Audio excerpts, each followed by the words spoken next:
ગણદેવીના ઘાંચીવાડ વિસ્તારમાં રહેતા ઇમરાન સરાફુદ્દીન ખાન પઠાણના બેંક ખાતામાંથી અજાણ્યા શખ્સે તેમની જાણ બહાર યુપીઆઈ ઓટોપે સિસ્ટમ એક્ટિવેટ કરી કુલ 21,791 ની રકમ સેરવી લીધી હતી.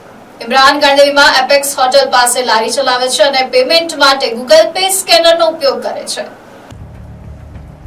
ગત 7 મે 2026 ના રોજ ગણદેવીના ઘાંચીવાડ વિસ્તારમાં રહેતા ઇમરાન સરાફુદ્દીન ખાન પઠાણના મોબાઈલમાં 2422 કપાયાનો મેસેજ આવતા તેઓ ચોંકી ઉઠ્યા હતા.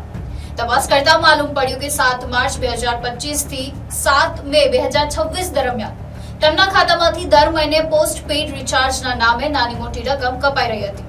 બેંક સ્ટેટમેન્ટ ચેક કરતા જણાયું કે કોઈ ઈસમે છેતરપિંડીથી તેમના ખાતામાં યુપીઆઈ ઓટો પે સિસ્ટમ ચાલુ કરી દીધી હતી. આ અંગે ગણદેવી પોલીસે ગુનો નોંધી તપાસ હાથ ધરી છે.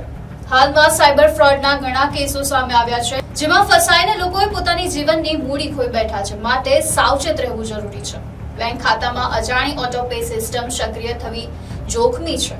નાગરિકોએ સમાંતરે બેંક સ્ટેટમેન્ટ તપાસવું જોઈએ અને શંકાસ્પદ યુપીઆઈ મેન્ડેટ કે ઓટો ડેબિટ રિક્વેસ્ટ તાત્કાલિક કેન્સલ કરવી જોઈએ.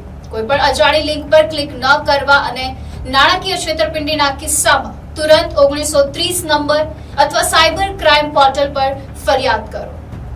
Report NTC news, Navsari.